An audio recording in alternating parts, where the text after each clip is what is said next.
ask or go to a political leader figure. The image of the statue favors the identification of this imaginary instance of power. In this sense, Diana is the symbol of safe alterity.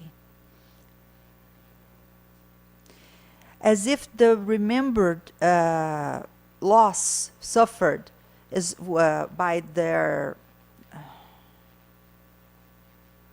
loss associated to the dissolution or fragilization of the link with the cult object, the loss of autonomy and social cohesion, and the anxiety and the conflict and the uncertainty of the tyrannic government generate susceptibility.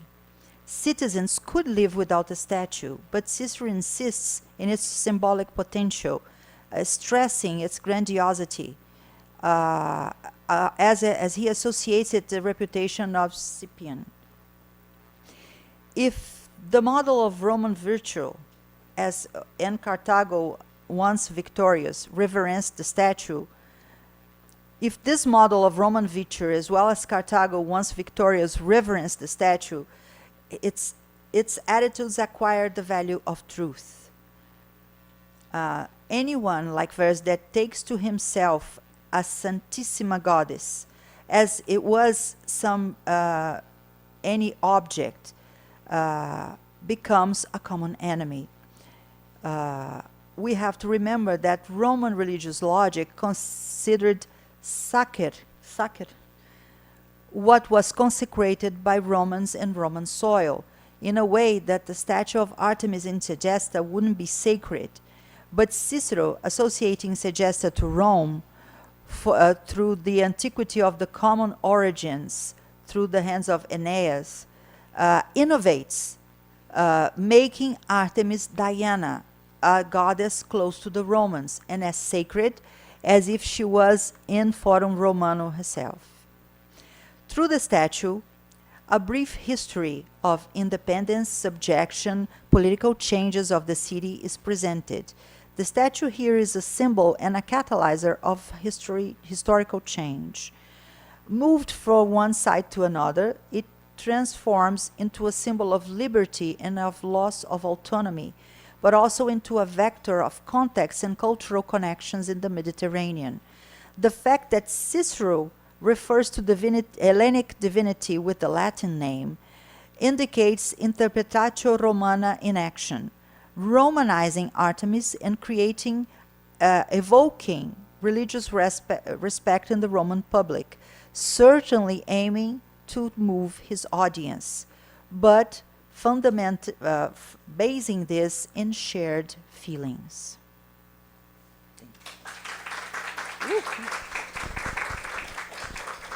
Figura peão. Agradecendo a Patrícia e a Alexandre, eu passo, e a Su, obviamente, imagina, nossa versão já está quase completa. Eu abro para perguntas do público. Eu gostaria de chamar a atenção que é um discurso de Cícero, né? Então eu não sei o que os segestanos disseram, o que eles pensavam, né? Então assim, eu lancei uma proposta de comportamental, claro, com a leitura contemporânea, né? Porque eu não posso falar com outra língua senão a minha. Mas não sei dos segestanos, eu só sei que Cícero faz esse discurso, enfim, que a gente também recebe ele filtrado por 25, 20 séculos. Mas então, se a gente está falando no século I, né, existe no discurso de Cícero, inclusive, remetimento a século V.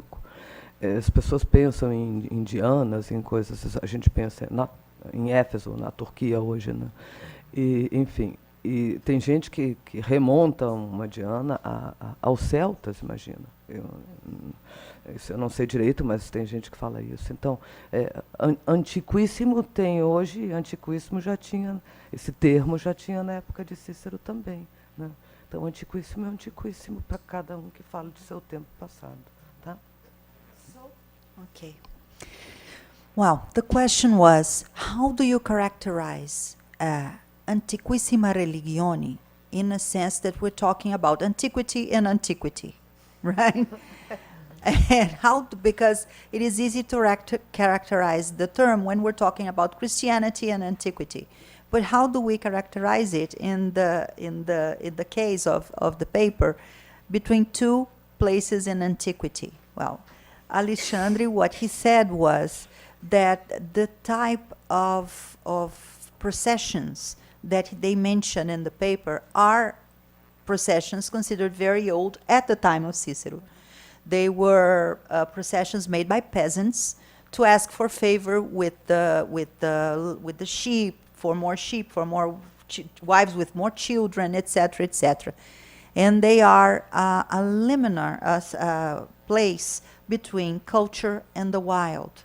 And so is the goddess. So that points to a place that is antiquity for antiquity. Right? And so does Patricia say that in the time of Cicero, which is the 1st century before Christ, they are talking about a statue that belongs to perhaps the 5th century before Christ. So it is antiquity for them. It's something old. So that is how we characterize Antiquissima Religione in the case of the image of Artemis. Okay. Maria tinha chamado.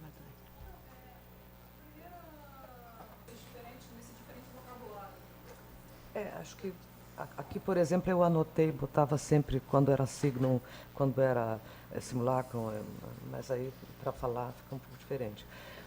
Ele faz essa distinção mesmo. Às vezes ele trata como sendo uma escultura, como a própria deusa, como uma representação da deusa. Ele faz essa diferença. E fora isso, eu acho que, para mim, que não lido com a religião romana como vocês, para mim está sempre muito claro que isso é um discurso de Cícero. Então, eu não conheço profundamente o que ele pensa ou não pensa. Vocês estão aqui discutindo nesse colóquio, então eu não sei qual é o que é que de fato eu não falaria sobre isso.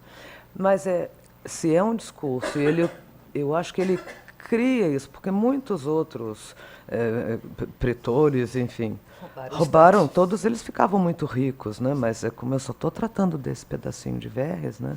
Que é o pedacinho de Cícero sobre Verres, eu acho que todos eles ficavam ricos e Cícero usa isso de maneira magistral, toda essa carga emocional, que de fato ele observa os seguidores ali naquela procissão, como observava outras coisas, mas enfim, aquela procissão tão emotiva e tudo, uma procissão de luto, ele observa aquilo tudo e pensa como é que as pessoas se jogam nessa procissão com tanta carga emotiva, né? E ele, claro, como todo orador inteligente, que tem um propósito, ele aproveita isso e reproduz isso diante de uma plateia, que nem são os segestanos, né? diante da plateia romana. Ele tenta reproduzir com o mesmo apelo emocional. E aí todos os romanos, exagerando um pouco, mas digamos aqueles romanos ouvintes de Cícero, eles através das palavras de Cícero, ou por meio das palavras de Cícero, entram nesse estado semicatártico que ele observou nos segestanos de verdade. E é claro que, então, naquele estado de suspensão, todo mundo acredita nele. Verres vira o maior criminoso do mundo. Mas não sei se Verres era o maior criminoso do mundo, se ele fazia, de fato, alguma coisa muito diferente do que outros questores faziam. Então, acho que isso faz parte da sabedoria de Cícero, de observar um lugar e depois reproduzir aquilo num discurso. É fantástico, né? Porque eu acho que os romanos ficaram tão em suspensão quanto aquela procissão que lá havia. Então, para mim foi isso, isso que eu vi. Então a diferença que eu fiz entre epifania e ontofania, porque é uma procissão comum, você tem a relação de alteridade com a divindade, com o santo que você está carregando, né? Aquilo é a procissão, é o povo, e ali está o Deus, né? Que hoje temos os santos, que são os nossos deuses. No caso da ontofania, aí é uma coisa um pouco filosófica, psicanalítica, que eu fiz, embora muito rápido, que é o indivíduo mergulha através desse jogo, dessas suspensões perceptivas, que são corriqueiras, a gente não se dá conta disso o tempo inteiro, a gente está percebendo em termos de jogos, de questões e suspensões, e mais ou menos tenta completar as imagens do que pensamos, do que vemos, né? Então, enfim, o indivíduo vai nesse jogo de suspensões tentando se acomodar, porque o sofrimento é grande. Os segestanos, né, estão sofrendo muito. Eles têm que mitigar aquilo de algum jeito, né? Então, não é tanto psicanálise, como é mais uma psicologia cognitiva, né, uma coisa do ritual, como se eles entrassem em uníssono para se sentirem melhores, e todos eles, então, mergulham lá. Para a psicanálise, isso é feito através de identificações, pequenas identificações e apropriações sucessivas, né? O indivíduo se sente o outro. Existem exemplos que eu poderia dar, mas fica muito longo, exemplos até bastante comuns da nossa vida cotidiana, que a gente poderia assim, até pensar aqui. Mas, enfim, esse jogar-se dentro e ser o outro por aquele momento, isso é ontofania. Ser um, por exemplo, com o simbólico, quando se acredita que o ordenamento social, que o simbólico é realidade, já é uma ontofania, é mergulhar no simbólico. Assim acontece também com as religiões, mergulhar dentro e acreditar que aquilo de fato existe. Eu não sei se existe ou não estou questionando isso. Mas é esse mergulho interior nas coisas, como se fossem reais. Para mim, tudo é discursivo, né? Interessante ver se nesses momentos de maior compromisso, talvez, com essa autonomia, Cícero talvez use menos o vocabulário do simulacro em si, use mais uma... Chega a desaparecer. É. Qualquer termo que remeta ao objeto material. Chega Vira a Diana sumir. mesmo, ela vira Diana, ele começa a falar nela, é Diana, aquela coisa ali não é mais estátua, não é mais nada. Frederico? Não, primeiro. Well, there was a discussion started by Maria on the, let us say, the background related to this discourse, that maybe there could be something to do with, or Cicero could consider this a danger to, because she was talking about the distribution of autoritas and power on magistrates, or on the augurs, on the different territories of Rome, and that maybe through this sacrilege, this capillarity was threatened. So she made a comment on that. And then she asked for comments from both of them.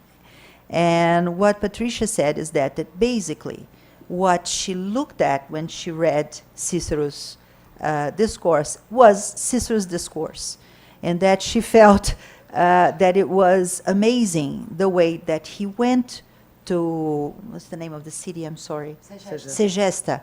He went to Segesta and he saw the commotion of the inhabitants of Segesta due to the loss of the statue, the mourning, the wailing of the women, of the older citizens. And he was able to reproduce this in his discourse in such a way that he caused the same reaction in his audience in Rome, the same kind of commotion, of emotional response, and that she considers this amazing. And then she went on to discuss the psychological aspects of this commotion. Why is this caused? Why, for a certain moment, the people of Segesta felt as the divinity, not looking at the divinity, but one with the divinity, right? That this psychological aspect is part of the commotion they felt. A piece of them was being stolen. And that, I'm sorry, let me see if I remember that. Oh, yes. And that may be caused, because Maria also asked about this change in the names that Cicero gives. Sometimes he refers to the goddess, or as a statue, or as a symbol of the goddess, a representation of the goddess. And maybe that has something to do with the emotional response that he wants to cause, or that maybe he felt himself. We have no way of knowing that. That sometimes he completely abolishes the use of statue or image or anything of the sort and refers it to the goddess Diana herself. It is the goddess. Federico? Thank you. Very quickly, I've been reflecting on the connection between this passage and the debate on Roman and foreign pietas that Maria Emilia was talking us through this morning.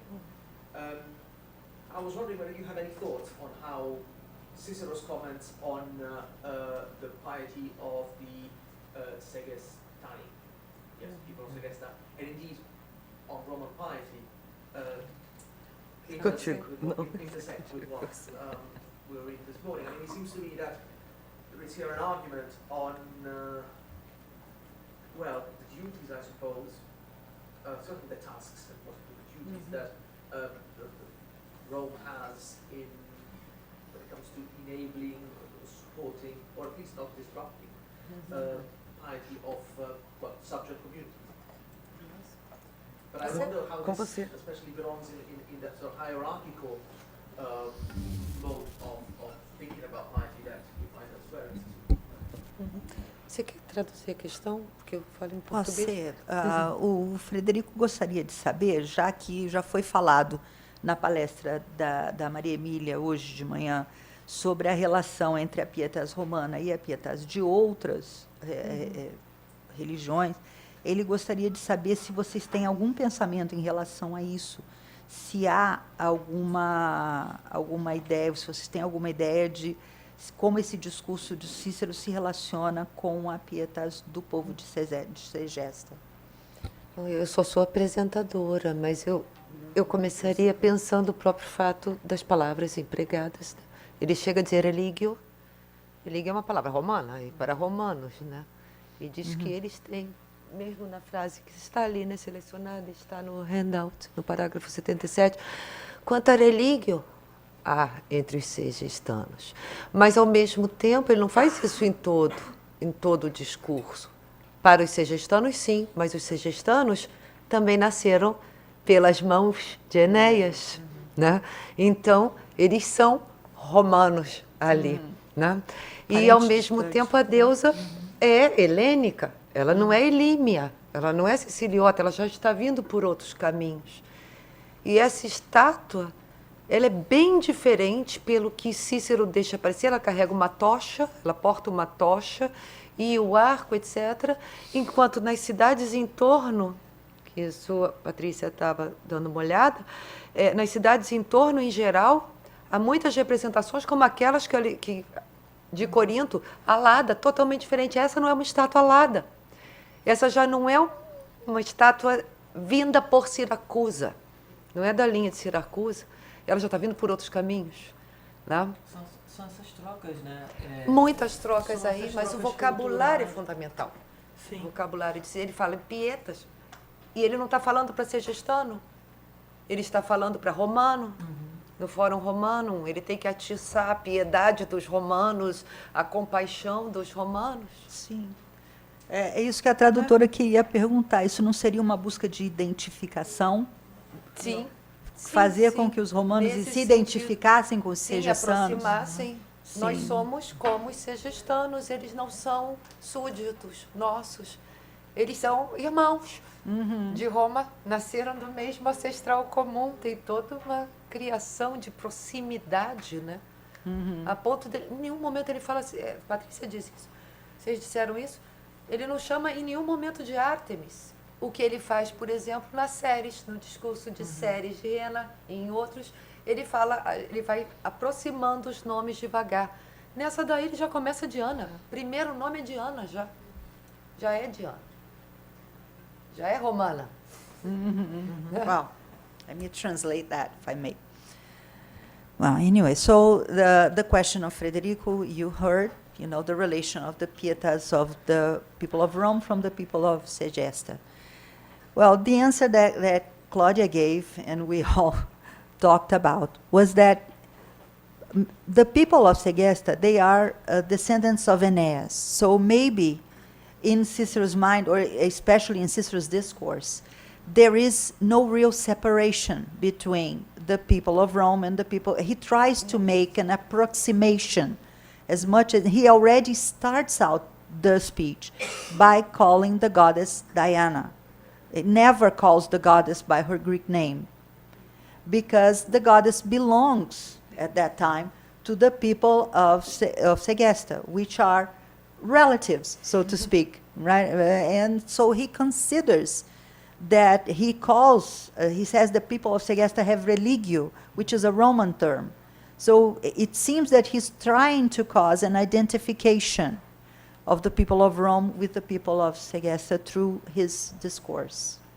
Para perseguições, para exílios, o autoexílios também do próprio Alcibíades. Então, a gente pode fazer Olha essas as comparações. transferências dessa estátua, né? Vai de Segesta para Cartago, de Cartago volta para Segesta, o romano carrega, o romano ímpio e sem vergonha carrega.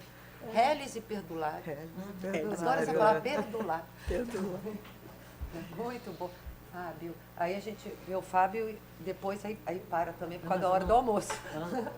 Depois de tudo. Cláudio. Desculpa. Sim. Quer que traduza? Sim, Eu já desculpa, estou meio perdida também, mas vamos lá. Desculpa. Well, Christina asked about, she made a comment on how she read processes against Veras and that he seemed to be more corrupt than the average Roman proctor of the time, and that that his wrongdoings were not related only to this statue, and she asked for some comments.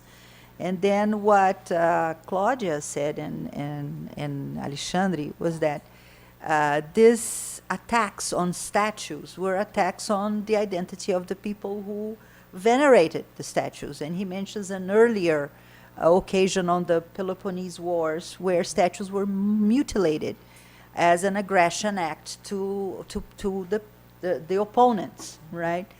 So that was a comment on the part of the wrongdoing of Varus, besides his wrongdoings as a corrupt governor, were that he committed sacrilege, right? Ok? No meu caso foi só Você fala baixinho. no meu caso foi só a estátua de Segesta, né? A Diana de Segesta era o meu interesse, e como eu disse até acho, em algum momento, o aspecto político não caberia aqui, senão eu teria que estudar alguns meses e apresentar um trabalho de 5 horas. Então não foi o caso. Mas fica aqui a sugestão, especialmente para a garotada que para todos estudar aqui Cícero tá. é legal. Isso Tem foi muito importante que para todo fazer mundo, hoje. todos eles ali. Tem que agora seguir o que ele mandou. Menos eu. Tá bom? Por fim, tá, para a gente encerrar, tem só uma questão. Eu traduzo? Ah, desculpa. Okay. So Fabio commented on something that he thinks is peculiar on the way that Cicero stresses the dehumanization of Verres. So he can't be felt to be less human than the people who are listening to his story of the Segesta theft. And that he thinks is peculiar, how Cicero kind of selects people that are going to be shown as Roman, as descendants of Aeneas, and he does not do the same courtesy to the people of Carthago, who also have a relation to Aeneas. So he thinks that Cicero is kind of using his, putting together a picture where he shows some cities of the Roman influence in a certain light, in a good light, and other cities in a worse light. And he says he does not like religion. He's not, his words, a hypocrite like Cicero. But he thinks that religion in here is not the biggest part of the picture. And Patricia mentioned that her interest and her work was specifically on the statue of Artemis, and that it's a suggestion for everyone in the room as a possible research project to see if there is this differentiation in the discourse of Cicero with political aims, when he talks about religion from other regions of the empire. Okay. Mais alto um pouquinho. Seria uma pergunta para todos, porque eu ainda estou engatinhando dentro da antiguidade clássica, porque eu sou de Mesopotâmia, e eu achei curioso que, tanto na apresentação da Cláudia ontem, quanto aparentemente o que vocês apresentaram hoje, as estátuas, no caso, elas se referem a uma série de terminologias. Isso que me chamou a atenção é o fato de que, em determinado ponto, elas seriam não uma representação, mas o deus ou a deusa em si. Dentro da antiguidade oriental, especificamente, isso é o padrão. A estátua é o deus e sequer há margem de questionamento no sentido da estátua representar. Ela é em si. Como isso é trabalhado dentro da antiguidade clássica? Eu estou vendo que não há exatamente uma linha separando ou delimitando dessa forma tão simples. No caso da estátua ser o deus e uma forma comum de agressão dentro da Mesopotâmia e dos reinos circunvizinhos é você retirar a estátua, porque nesse momento você está literalmente retirando o deus e deixando aquela região desprotegida, por exemplo. Eu não consigo lembrar de nenhum caso, como você comentou, da estátua sendo dilapidada. Porque eu sequer imagino isso acontecendo dentro da antiguidade. Seria você dilapidar o próprio Deus. Fizeram uma crítica e Eu não quero nem imaginar o que aconteceria com um ser humano que fizesse isso. Gente, Mas as pessoas como também isso é lidam colocado com a estátua dentro dessa maneira de com Grécia e terra. Roma, porque aparentemente você não tem uma teologia A gente vai saber. simplista nesse sentido. Então, como isso se caracteriza? Quem vai? Vai você. Então, Lilian, o que acontece? O que a gente quis mostrar aqui, Patrícia e eu, são as possibilidades da gente identificar, né, as representações de Ártemis e Diana, né, não só em Cícero, mas também a comparação com Pausânias. Né. Pausânias, ele menciona que em Corinto tinha estátuas, uma espécie de estátua, que é a Xoana, né, que é uma estátua de madeira. Tá? Logicamente não é do período arcaico, não ia chegar, né, ela inteira. E são criações de Pausânias. Só que esse tipo de representação, que é muito caro o que você estuda, esse tipo de representação da Ártemis em Corinto é uma Ártemis orientalizante. Então são signos. Essa Ártemis é criada em Corinto, que não tem outro tipo de Ártemis alada na Grécia, né, com aquele tipo de chapéu, né, oriental, próximo oriental. Esse tipo de atributos, né, são específicos. E, logicamente, vão ser disseminados no Mediterrâneo, tanto oriental quanto ocidental, porque esses vasos coríntios é uma produção imensa. Então, foram encontrados na bacia do Mediterrâneo. E chegaram à Itália. Tá? E existiam. Então, essa Ártemis representada apareceu para vocês no slide, não apareceu? Nada. Então, aquela Ártemis, né, meio dura, meio estática, né, é uma Ártemis, a gente não colocou assim, mas é uma Ártemis estátua. Tá? É uma Ártemis estátua xonizante. Tá? Existia, então, tentando te responder rapidamente, essas estátuas decorativas, né, em espaços privados.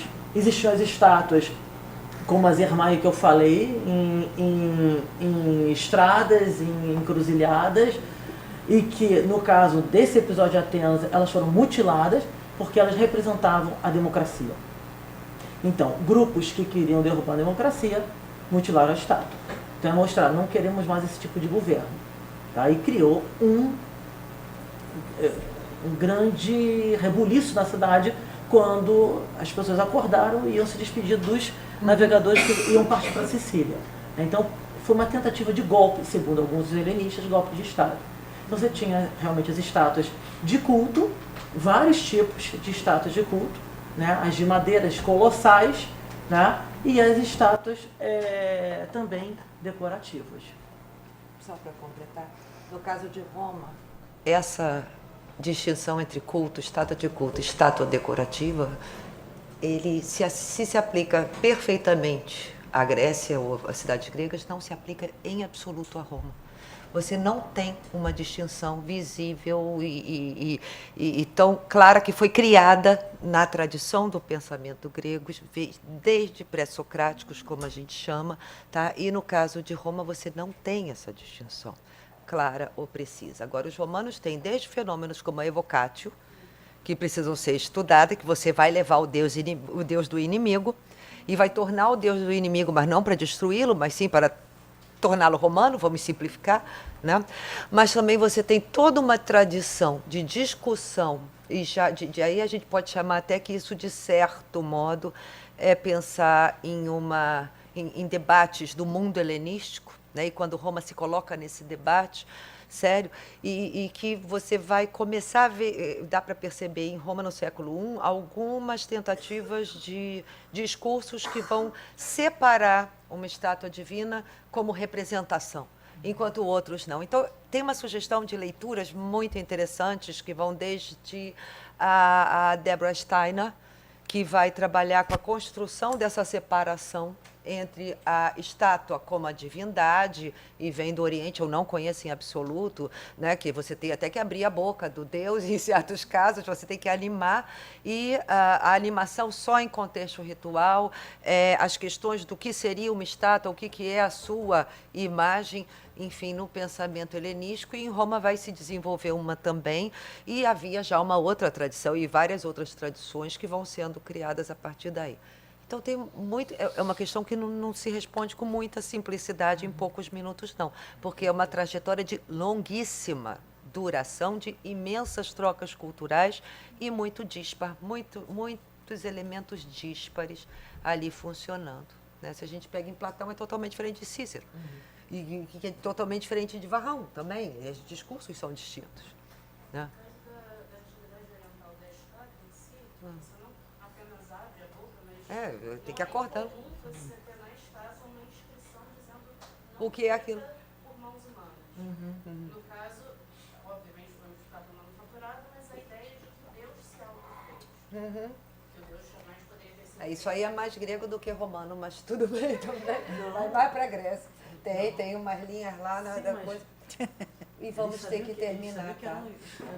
Gente, olha, me desculpa, já vai dar 1 hora. Pois é, antes de eu encerrar essa sessão, eu só queria dizer que a gente atrasou. Ninguém está percebendo que atrasamos. Então, a primeira palestra da tarde será, então, de Maria Eichler, que atrasou, né? Vai ser são 15:45. Eu penso que a gente pode começar às 2:30, não é? 2:30 dá para todo mundo comer alguma coisa e estar aqui de volta. E o que vai acontecer é que teremos Maria Eichler, depois o Carlos Gustavo, a palestra do David, e a palestra da Érica ficará para amanhã de manhã, que temos tempo para reestruturar, ok?